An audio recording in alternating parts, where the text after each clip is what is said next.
Saya mendengar cerita Ibu Diana sudah mengalami kematian 3 kali secara medis sebenarnya kan, karena jantungnya tuh udah flat lah istilahnya. Tapi ya Tuhan masih menghidupkan lagi. Yang kedua juga sudah flat, Tuhan hidupkan lagi. Ketiga juga sudah flat, Tuhan hidupkan lagi. Dan apa yang terjadi ketika flat? Apakah ada pengalaman apa gitu? Karena kan nggak mungkin Tuhan kasih kesempatan hidup lagi tanpa ada pesan. Nah, kira-kira pesan apa atau pengalaman apalah? Pertama, pengalaman apa yang dialami ketika flat? Baik, Bu Mega.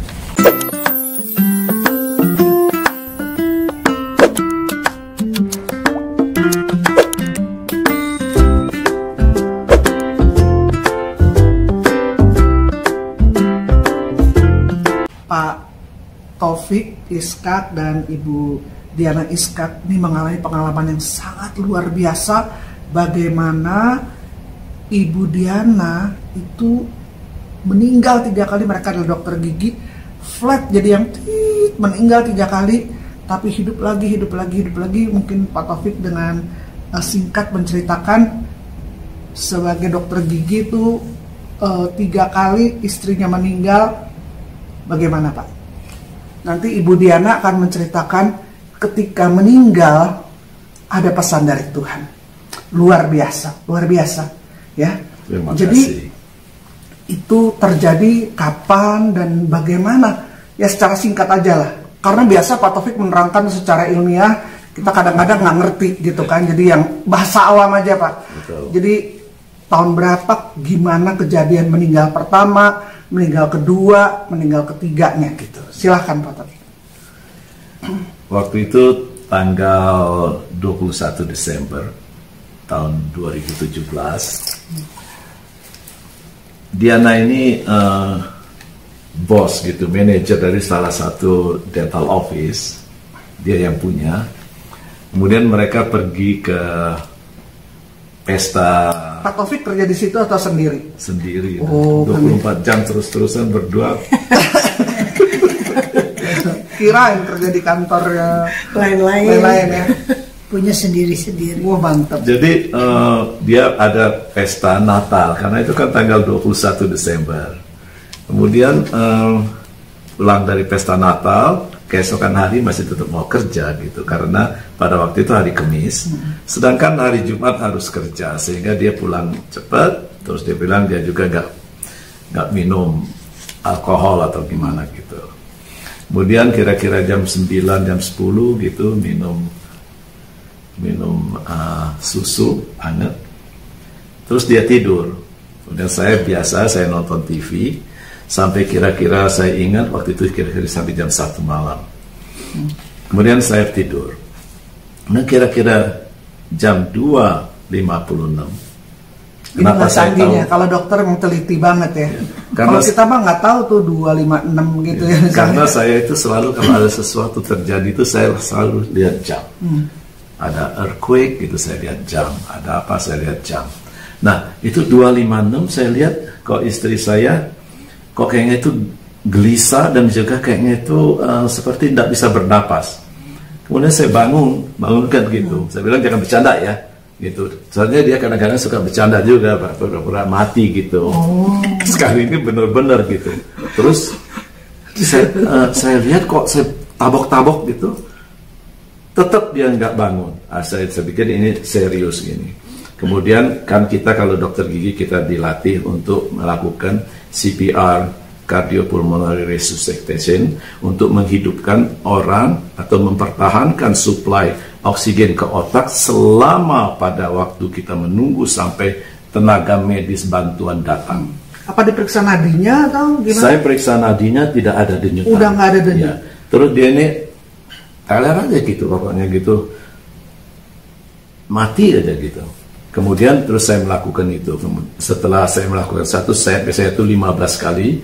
Kemudian saya lakukan mouth to mouth breathing.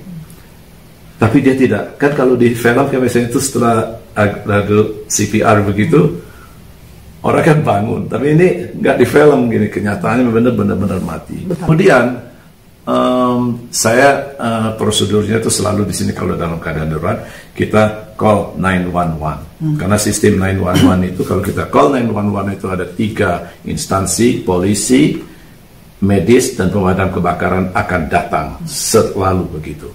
Nah, kira-kira 6 menit kemudian, jam 3 lebih 2 menit setelah pintu depan saya buka, yang pertama datang adalah pemadam kebakaran. Karena pemadam kebakaran itu kebetulan tidak begitu jauh dari tempat kita tinggal di sini. Hanya dalam waktu 6 menit mereka sudah sampai di sini, dan setiap fire engine itu harus ada 1 paramedik. Sehingga dia masuk pertama kali dan membantu saya, dia melakukan CPR, kemudian saya melakukan mouth to mouth breathing. Kemudian beberapa menit kemudian baru sheriff datang. Kemudian beberapa menit kemudian baru paramedik datang karena itu rumah jadi sakit masih belum ada tanda-tanda kehidupan. Belum. Memang tujuan daripada CPR itu bukan menghidupkan, tapi mensuplai oksigen ke otak dan ke organ-organ lain sampai bantuan datang. Karena setelah bantuan datang pakai oksigen, pakai apa. Tapi pada waktu itu kita menggunakan oksigen yang sisa di dalam tubuh seseorang untuk mensuplai oksigen ke organ, terutama otak. Kemudian setelah paramedik datang, paramedik mulai pasang kabel-kabel di istri saya. Nah, yang ini yang saya nggak suka gitu. Polisi langsung interogasi saya gitu. Jadi saya bilang, saya mau lihat istri saya. Enggak, dia bilang, ya. Terus dia periksa semua di dekat tempat tidur situ ada obat atau tidak gitu. Sementara kira-kira ada 10-12 orang di dalam kamar. Setelah dipasang, mereka melanjutkan dengan CPR. Kemudian dia enggak mencurigai saya lagi. Setelah itu tetap enggak bangun. Di film bangun, kalau di movie bangun, di sini tidak bangun. Kemudian di shock, 1 kali shock enggak bangun. Saya takut juga gitu. 2 kali gitu ya. Iya, dia bilang clear biasanya gitu kan, kalau di film-film itu clear.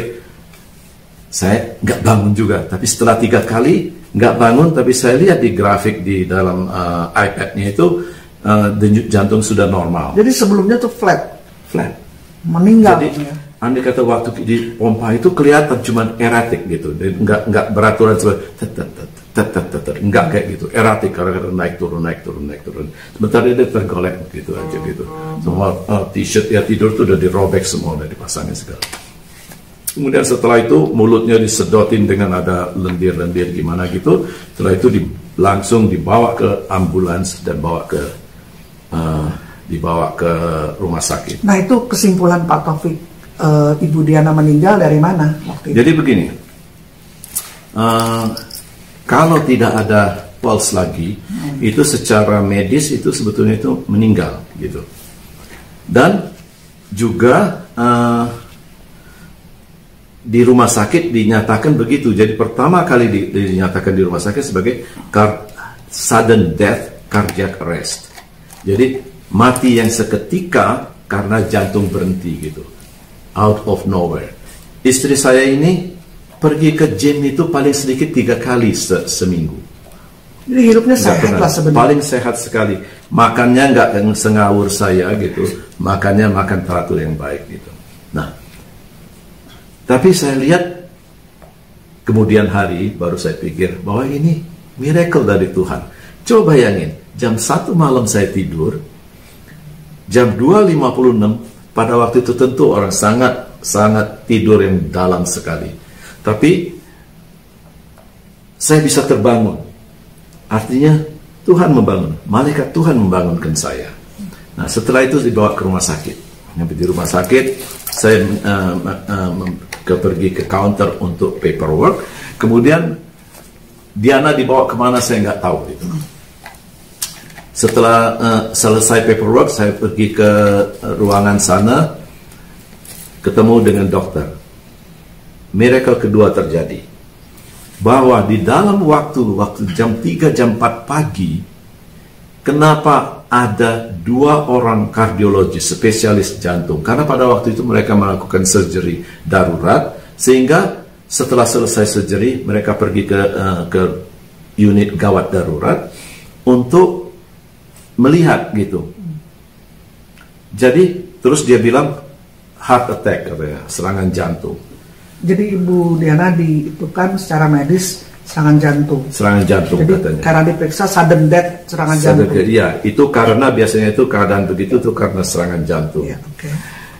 Kemudian setelah itu dia bilang kita mesti angiografi, kita mesti cek pembuluh darah mana yang pecah di jantung. Terus masuk ke ruangan operasi. Kenapa kok 15 menit kemudian spesialis jantungnya keluar? Saya pikir apa mati di dalam kali gitu. Ternyata dia bilang rule out heart attack. Ini something else. Jadi maksudnya itu bukan heart attack. Di satu pihak saya happy, tapi di lain pihak, tapi dia tetap mati gitu, tetap di situ. Jadi semua dia hidupnya itu karena alat support. Setelah itu dia bilang, saya bilang gimana sudah stabil?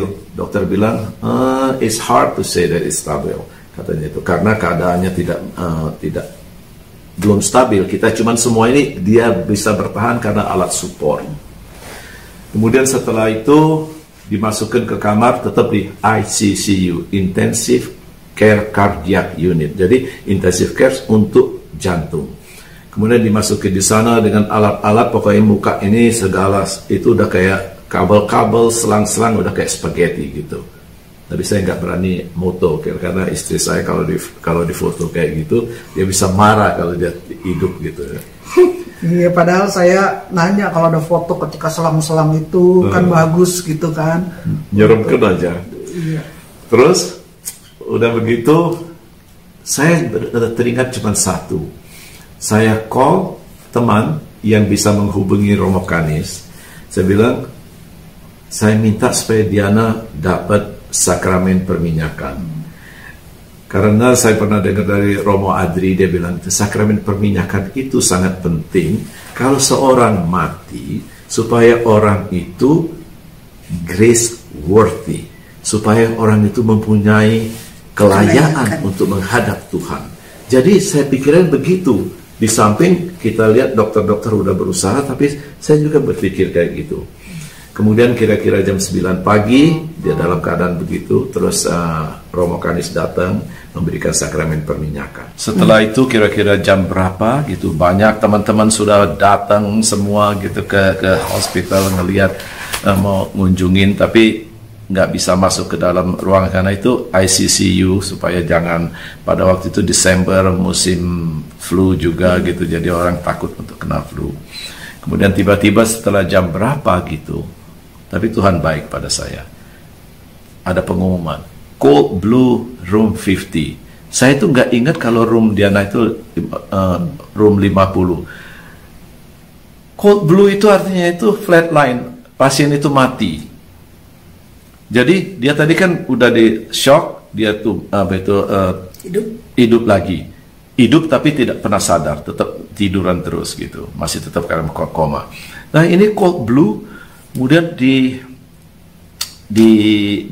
shock lagi, dibantuin, akhirnya hidup lagi tanpa saya tahu. Kebetulan waktu itu asisten saya masuk ke dalam, dia ketemu seseorang yang pasien saya yang bekerja biasanya itu untuk kalau terjadi operasi jantung, orang ini memindahkan fungsi jantung ke mesinnya dia, dokter bekerja untuk jantung, dia mensuplai darah dan kehidupan pada orang yang pasien yang bersangkutan. Kenapa pasien ini ada di situ? Padahal dia ini bukan kerjanya di rumah sakit itu, di rumah sakit yang lain. Jadi yang saya lihat mujizatnya ketika itu ada yang dokter spesial bedah jantung kok jam 4 pagi tuh ada. Itu kan luar biasa kan. Yeah. Dan yang kedua ini ada orang ini di situ. Yeah. Jadi meninggal yang pertama ketika yang mana tuh? Di rumah meninggal pertama. Terus meninggal kedua baru ada di situ di rumah sakit. Ketika dibilang Cold Blue itu, yang ruangan 50 itu bahwa sudah meninggal ya. Artinya itu kalau di film-film sudah dibilang flat line. Biasanya kan jantung itu ini yang udah. Ini tuh flat line gitu. Jadi maksudnya kalau cold blue itu semua tenaga-tenaga yang bekerja untuk itu harus sudah ada di situ. Nah, kemudian setelah itu baru saya dipanggil sama dokter, dibilangin bahwa jantungnya failed. Gagal jantung lah. Ya, kalau gagal jantung berarti otomatis paru-paru tidak bisa mensuplai oksigen ke jantung, sehingga cairan segala gitu tuh kumpul di paru-paru. Paru-parunya juga collapse. Kalau paru-paru collapse, bisa ginjal juga collapse. Yang paling ditakutkan adalah kalau kurang suplai darah ke otak, sehingga dokter mempunyai inisiatif untuk menurunkan temperatur daripada darah. Pada waktu itu kan kalau nggak salah biasanya tuh kita tuh kira-kira di 100, ini diturunkan sampai 93 untuk supaya preserve sel-sel otak. Supaya karena kalau umpamanya dia hidup lagi, kalau sel otaknya sudah mati, nggak ada gunanya. Artinya dia akan vegetable. Oke, sesudah itu kira-kira jam 3, jam 4 sore, cold blue sekali lagi. Jadi yang cold blue kedua tuh berapa lama kurang lebih? Kira-kira tengah hari gitu. Kemudian pada sore hari cold blue sekali lagi. Setelah dihidupkan cold blue sekali lagi. Nah, pada waktu itu baru dokter datang lagi pada saya. Dia bilang kita baru revive daripada istrinya. Untung saya nggak tahu. Tuhan tahu kalau saya itu nggak sanggup mungkin menerima mendengar berita cold blue dari istri saya, sehingga Tuhan menulikan saya pada waktu itu. Terus habis itu setelah balik lagi baru saya ketemu lagi sama dokter. Dia bilang parunya sudah gagal, jantungnya cuman berfungsi kira-kira 20%. Dia bilang keadaan begini paling lama dia bisa bertahan 24 jam. Sehingga dia bilang, saya akan memasang suatu alat. Kemudian pasien saya yang ada di situ, dia bilang, do it dokter, do it, let her do it. Karena saya mesti sign paper juga. Karena segala sesuatu prosedur saya mesti taken, bahwa saya memberikan setuju gitu. Terus dia bilang itu, don't you mind, dia bilang, itu berkeberatan nggak kalau saya membantu juga, katanya gitu. Karena dokter ini katanya kalau dia nggak yakin, dia bilang itu dia nggak mau, gitu. Nah, tapi sebelum itu pasien ini bilang, istri saya waktu cold blue yang kedua di rumah sakit, kan kalau di shock itu aturan Amerika tuh 3 kali di let it go, biarkan mati. Di Australia 4 kali let it go. Jadi sekalipun sudah flat gitu ya, atau cold blue artinya udah meninggal, dicoba di shock gitu ya.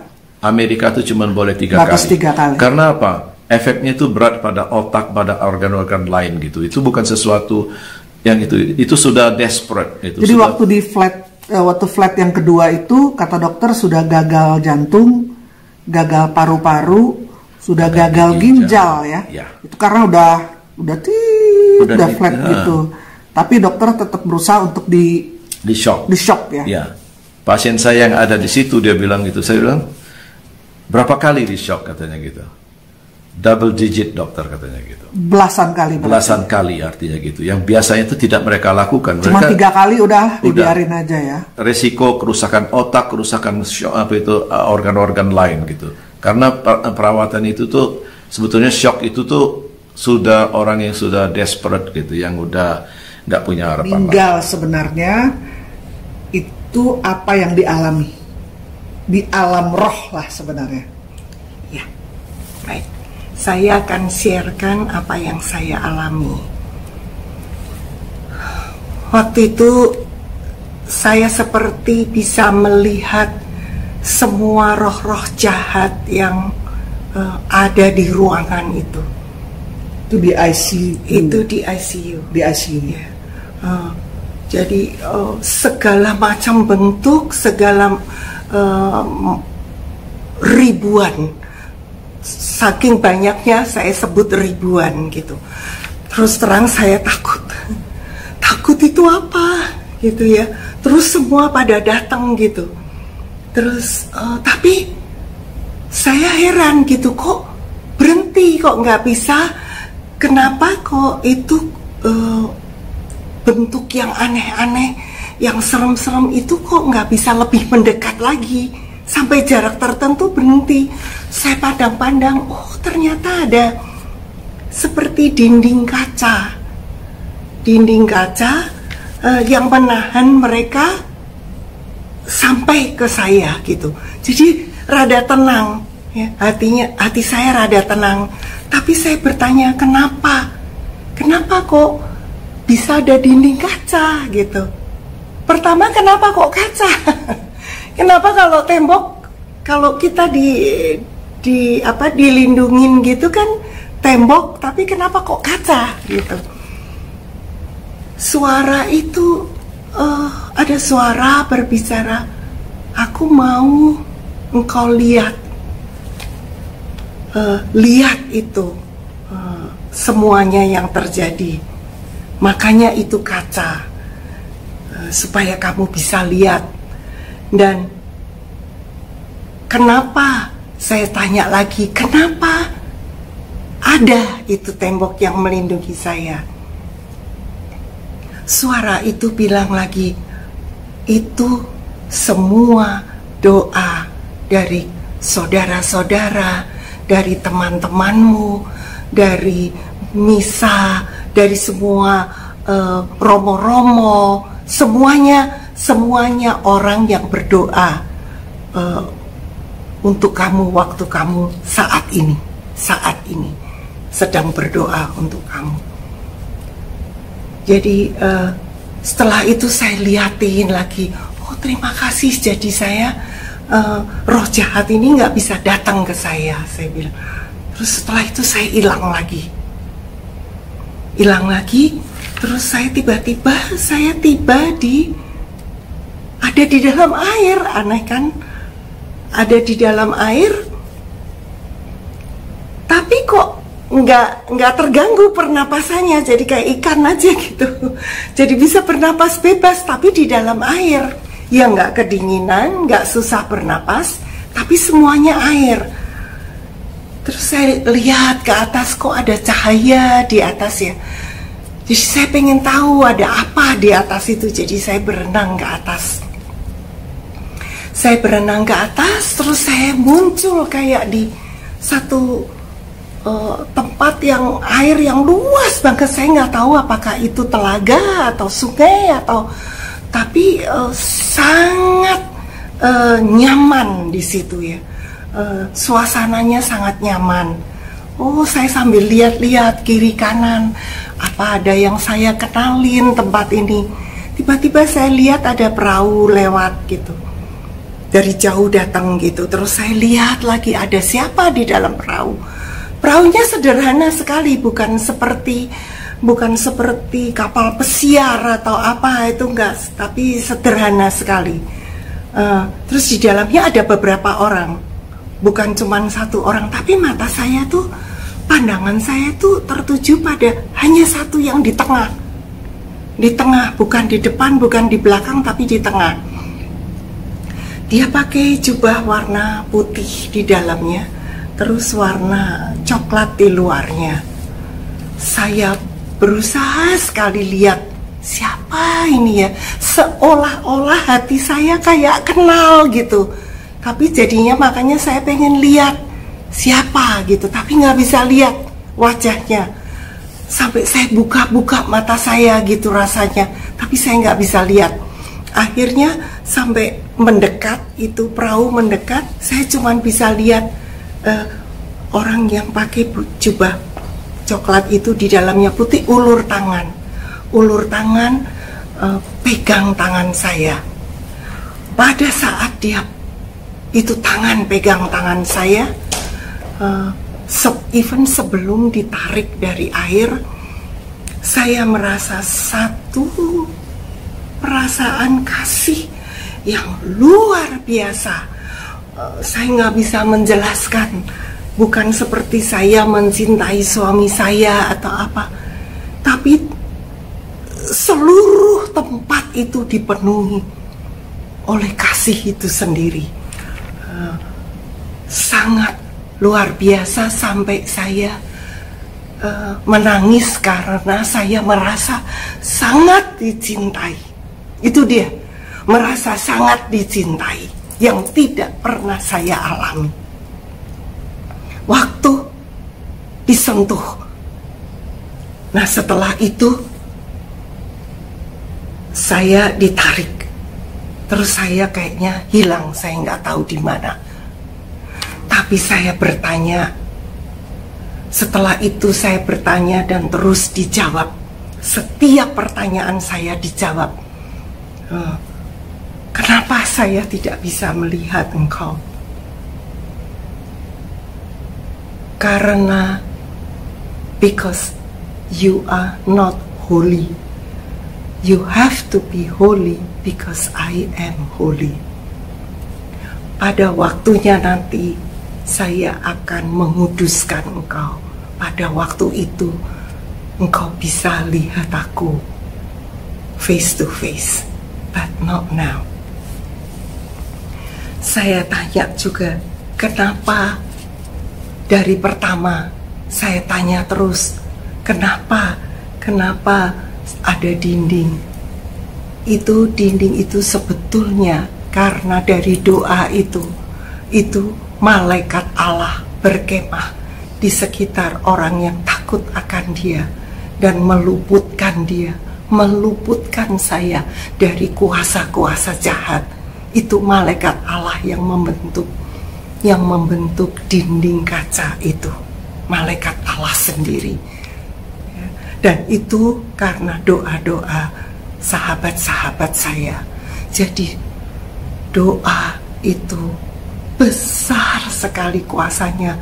Apakah itu untuk sahabat kita yang sakit atau arwah, yang terutama arwah yang sudah tidak bisa mendoakan untuk dirinya sendiri, itu dari kita itu akan ada ditunjukin itu seperti lorong jalan itu. Pada waktu kaca itu saya lupa tadi ya, itu dinding kaca itu kayak lorong panjang gitu, semuanya itu dari kaca. Jadi saya harus lewat situ, tapi aman. Lewat situ aman karena ada dinding itu. Nah, itu dia. Kita itu akan aman lewat seperti janji Tuhan di mana ya, Mazmur 23 ya. Mazmur 23 yang saya lupa ingat ya. Sekalipun aku berjalan ya, itu dia kekelaman, iya, aku tidak takut bahaya sebab Tuhan besertaku. Itu dia. Saya tidak merasa takut lagi sama sekali, biarpun bisa melihat itu, rasa takut itu nggak ada lagi karena saya percaya itu saya dilindungi. Jadi itu kuasa doa luar biasa ya. Itu benar-benar seperti kita membuat mendinding kacakan ya. Orang yang kita doakan. Betul, Bu Mega. Daripada serangan-serangan kuasa jahat. Kuasa jahat itu nggak berhenti berusaha mengambil kita, nggak pernah berhenti.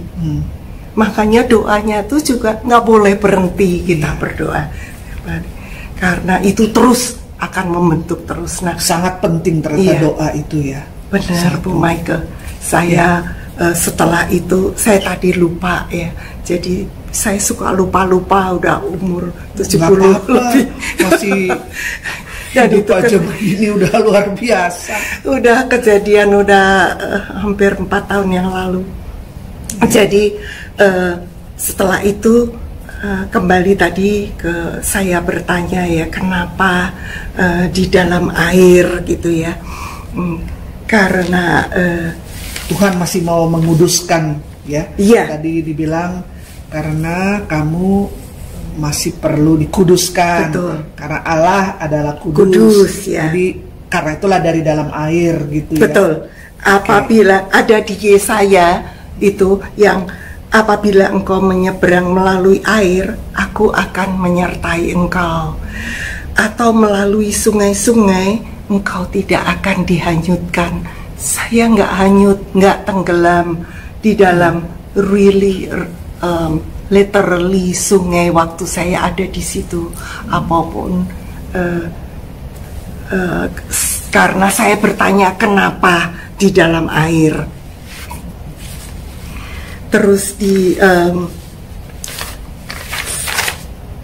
2 Samuel 22 ayat 17 itu ternyata ada.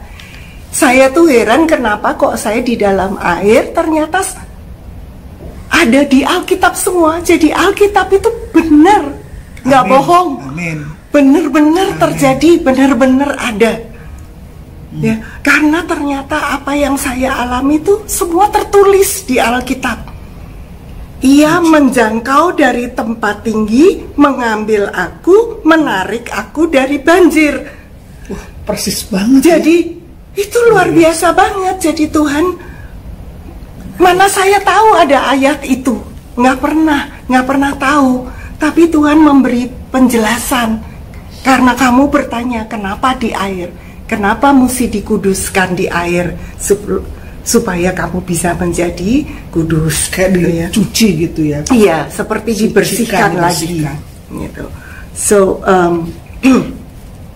jadi dari situ tadi saya sampai mana ceritanya? Oh, itu yang jubah ya. Jubah ada di dalamnya putih, di luarnya coklat. Iya.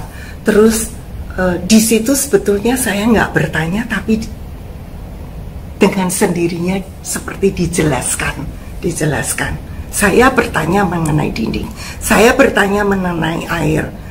Terus penjelasannya itu berlanjut terus.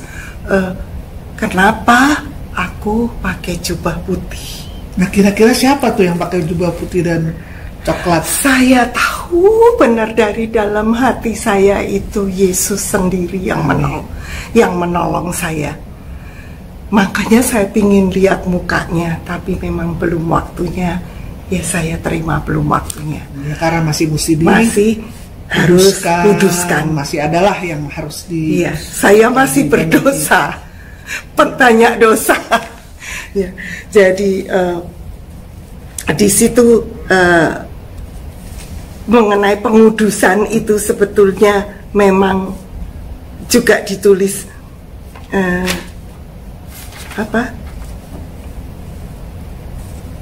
Di Yeremia kalau nggak salah ya, sebelum aku membentuk engkau dalam rahim ibumu, aku telah mengenal engkau, dan sebelum engkau keluar dari kandungan, aku telah menguduskan engkau. Jadi kalau waktu kita lahir udah dikuduskan, kita mesti jaga, mungkin gitu maksudnya. Maksud jubah putih itu supaya kita tetap kudus terus.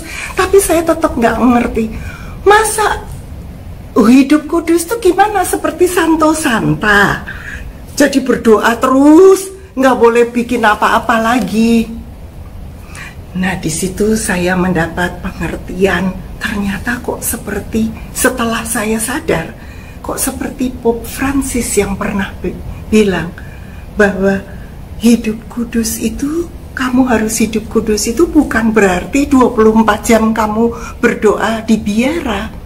Tapi apapun yang kamu lakukan untuk Tuhan. Itu hidup kudus. Jadi kalau segala sesuatu kamu lakukan untuk Tuhan, kamu tidak akan pernah marah, kecewa, sakit hati karena nggak dihargai. Orang melakukannya buat Tuhan kok, bukan buat suami saya. Apakah masak ataukah buang sampah, atau pengertian saya begitu yang dijelaskan. Jadi kita lakukan hal-hal sederhana sehari-hari, bahkan terhadap keluarga, tapi dengan pemikiran bahwa saya lakukannya itu buat Tuhan, bukan untuk manusia, tapi bukan untuk Tuhan. Manusia. Jadi bukan seperti hidup membiara, tapi saja ya. Ya, bukan membiara saja, tapi orang biasa pun, istri atau pekerjaannya apapun bisa hidup kudus. Itu yang dimaksud Yesus dengan hidup kudus untuk orang awam, barangkali begitu ya. Itu yang tadi lambangnya jubah putih. Lambang jubah putih. Jadi lambangnya air kita dibersihkan, kemudian lambang jubah putih hidup kudus, kemudian selanjutnya. Nah, terus dia bilang jubah coklat ini brown itu kerendahan hati. Jadi number 1 holy, number 2 humble. Itu mengenai kerendahan hati itu memang benar-benar itu juga maksudnya kenapa kalau setelah itu saya sadarnya kenapa saya diberi itu, kenapa saya diberitahu mengenai kekudusan, kenapa saya harus humble. Saya pikir itu semua buat saya, gitu ya. Saya kurang kudus, saya kurang humble. Kalau saya lebih humble, saya nggak mudah sakit hati juga, nggak mudah marah. Ya biarin orang nggak menghargai, nggak apa-apa. Seperti Mother Teresa ngomong, ya tetap aja berbuat baik, nggak dihargai, nggak apa-apa. Tapi kalau kita sombong, mana mau, nggak dihargai ya berhenti nggak mau ngerjain lagi. Mungkin maksudnya begitu ya. Jadi semua tuh saya selalu pikir itu buat saya, tapi karena saya kurang humble, hidup saya kurang humble. Nah, jadi 2, saya harus lebih holy, saya harus lebih humble. Yang ketiga, waktu Tuhan tarik tangan itu, tarik saya dari air, lihat bagaimana saya menolong engkau. Jadi engkau pun harus menolong yang lain. Jadi help others. Saya ulang lagi, holy, humble, help others. Seperti saya menolong engkau, engkau menolong yang lain. Sekarang kalau saya ditanya, saya ngerti kenapa saya harus ngalamin ini dari beginning. Saya look back again. Saya tengok ke belakang. Waktu itu saya lagi pimpin pujian. Lagu yang saya pilih itu lagu Maukah kau jadi roti yang terpecah bagiku, maukah kau jadi anggur yang tercurah bagiku.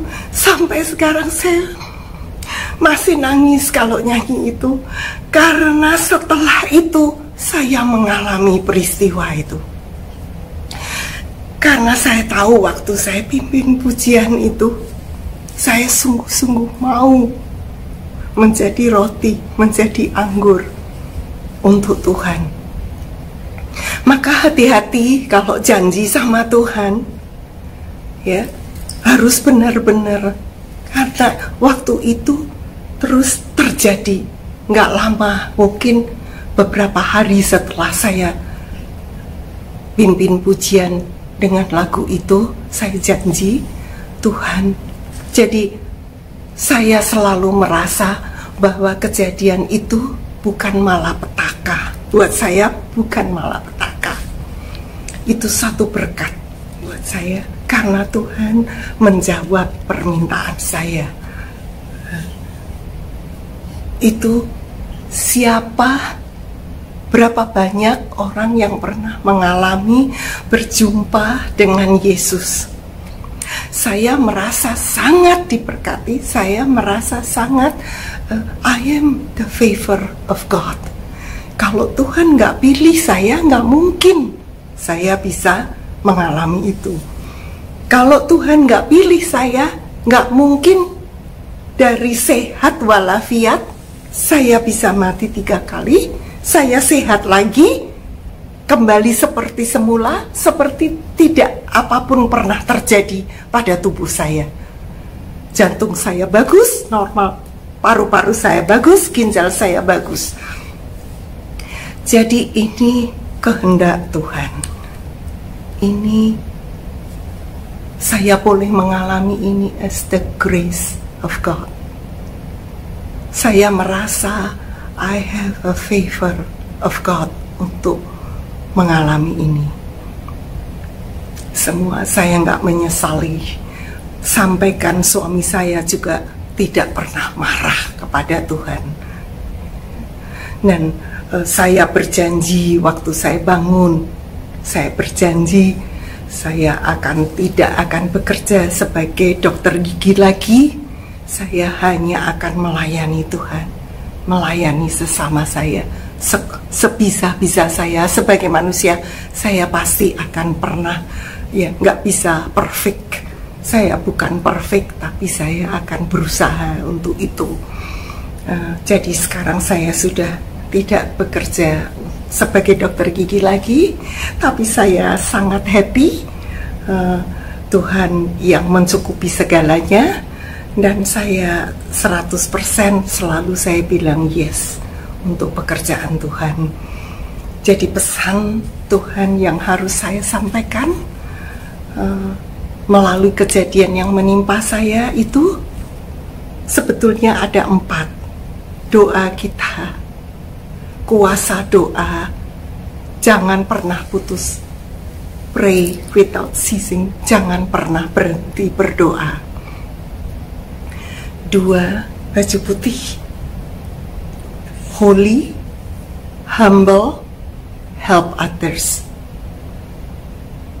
Itu saja yang Tuhan pesankan, yang sekarang terus saya berusaha untuk berikan. Bahkan kemanapun saya pergi, for some reason saya selalu bertemu dengan orang-orang yang mau dengar cerita itu. Apa bekas pasien atau di tempat saya berolahraga, saya selalu menceritakan mengenai kebaikan Tuhan itu. Ya, makin banyak orang tahu bahwa itulah yang harus kita persiapkan di dalam hidup kita yang sementara di dunia ini. Pada dasarnya Tuhan hanya menunjukkan bahwa Tuhan bisa melakukan mujizat. Amin. Dan segala sesuatu tiada mustahil. Amin. Amin. Amin. Malam hari dia tidur, mati, saya terbangun. Banyak ada orang-orang pagi-pagi tahu-tahu istrinya sudah meninggal, suaminya sudah meninggal. Kedua, kenapa di rumah sakit ada spesialis jantung. Jarang-jarang tengah malam unit gawat darurat itu hanya jadi dokter. Yang pertama meninggal kan diperiksa nadinya udah meninggal ya. Akhirnya baru panggil 911. Dan juga kenapa 911 itu datangnya hanya 6 menit, kurang dari 10 menit, tidak jadi kerusakan. Jadi memang Tuhan sudah berencana melakukan ini tapi tidak membuatkan kerusakan. Kemudian yang ketiga, kita bisa mendapatkan rumah sakit yang terbaik di pantai barat Amerika sini, sehingga dia bisa mendapat penanganan yang baik. Terus miracle yang lain lagi, bahwa seharusnya mesti ganti jantung, tapi diperbaiki sama Tuhan. Kalau Tuhan tidak punya rencana, tidak mungkin itu bisa terjadi. That's another miracle. Padahal waktu itu katanya dokter kesimpulan gagal jantung, gagal ginjal, gagal paru-paru. Harusnya tanda tanya besar. Harusnya ganti apa ya? Ada donor jantung ya harusnya. Donor jantung dengan syarat kalau otaknya masih baik. Kalau otaknya udah rusak, nggak akan dikasih. Secara medis mah rusak harusnya ya. Udah gagal tiga-tiganya. Ya. Kurang ada suplai darah ke otak. Tapi Tuhan masih gitu. Tapi yang paling penting, Tuhan bekerja dengan saya. Saya tidak pernah marah kepada Tuhan. Itu luar biasa sih. Kadang orang kan suka, kenapa Tuhan marah sama Tuhan? Kebanyakan orang yang bilang, istri saya ini, tapi memang istri saya ini memang lebih banyak melayani Tuhan daripada saya gitu. Saya cuma orang di belakang, supirnya gitu, main musik, ikut nyanyi begitu. Baik sekali. Ya. Itu pelayanan juga. Ya. Tapi kenapa bisa terjadi seperti begini? Orang bertanya-tanya juga gitu. Kenapa? Satu hal, saya tidak pernah marah pada Tuhan. Itu saja sudah satu tanda bahwa Tuhan bekerja ini untuk purpose yang lebih besar lagi gitu. Begitu aja saya yang bisa lakukan, bisa jawab gitu. Walaupun sampai sekarang saya itu masih tetap khawatir terus dan saya trauma. Jadi kalau dia diem malam-malam nggak ngorok, itu saya mesti bangunin gitu. Ya. Supaya saya tahu gitu. Ya. Nah, jadi yang penting miracle itu memang ada. Seperti Forrest Gump bilang, miracle happen every day. My mother said, miracle happen every day. It is true. Mujizat terjadi setiap hari, itu adalah kenyataan. Luar biasa. Yang Ya. masih sampai sekarang sudah dijelaskan oleh Diana bahwa purpose-nya itu bahwa dia akan melakukan pekerjaan Tuhan terus-terusan, tapi mungkin bagi saya ada yang lain lagi mungkin untuk membantu dia melakukan tugasnya gitu. Waktu sadar apa bisa langsung bangun atau gimana? Nah, itu waktu sadar itu saya itu jengkel gitu. Kok suami saya kok biarin saya diikat-ikat kayak gini, tangan diikat, kaki diikat gitu. Di mana saya ini?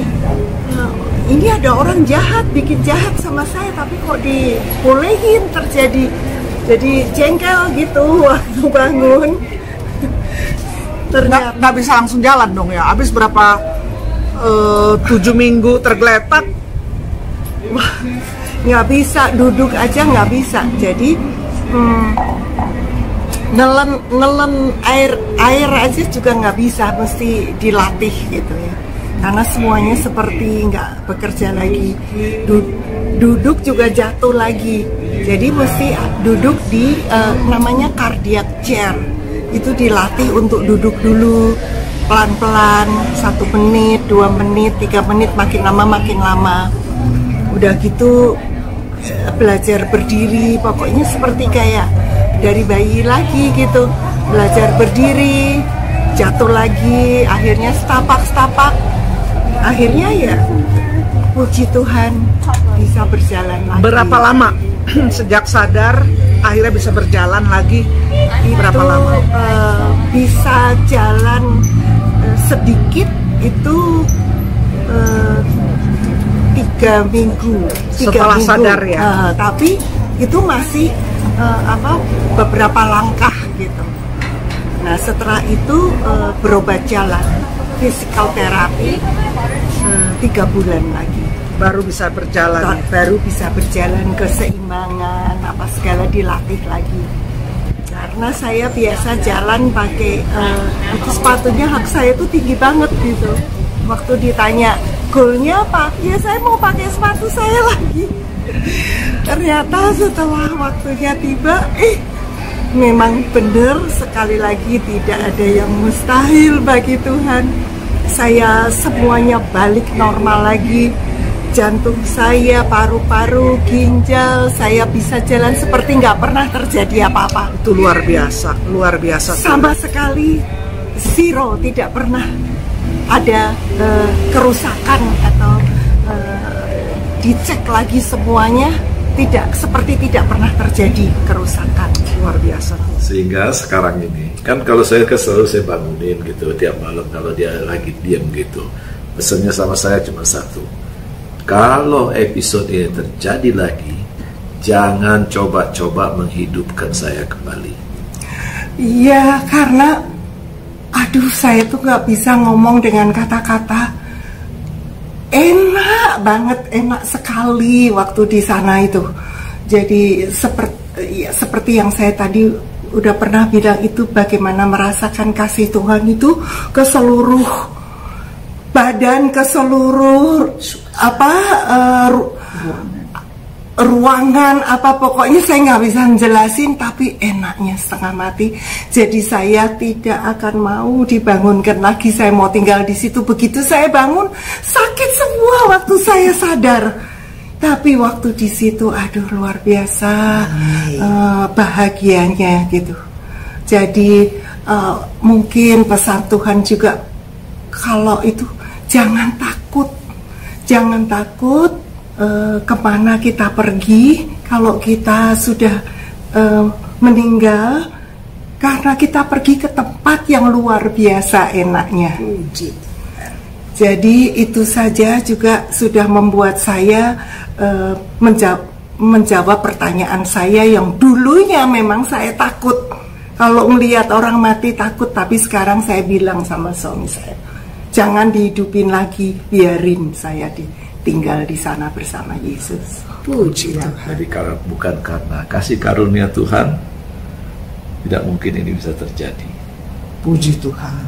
Begitu. Jadi segala pujian dan segala hormat, kemuliaan hanyalah bagi Yesus Kristus Tuhan yang tidak berubah, tetap sama kasih kuasanya dulu, sekarang, sampai selamanya. Amin. Yesus hidup. Yesus bukan hanya Allah sejarah, Allah teologi, Allah filsafat, tapi Yesus adalah Allah yang bangkit dan hidup berkuasa sampai selama-lamanya.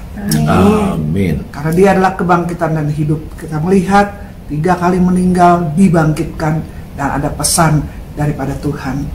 Dan di dalam Yesus Kristus Tuhan, kita juga percaya kalau roh kita meninggalkan tubuh yang fana ini, alias meninggal, kita pasti bersama dengan Yesus akan bangkit kembali dan hidup di dalam kehidupan yang kekal di rumah Bapa di sorga dan dalam perjamuan yang abadi bersama-sama dengan Yesus Kristus Tuhan kita.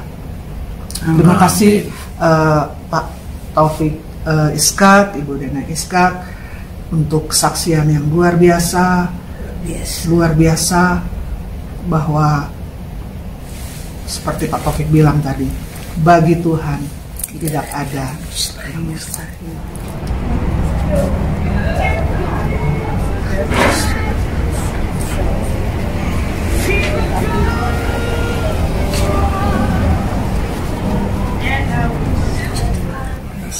Terima kasih Tuhan berkati kita semua. Oke.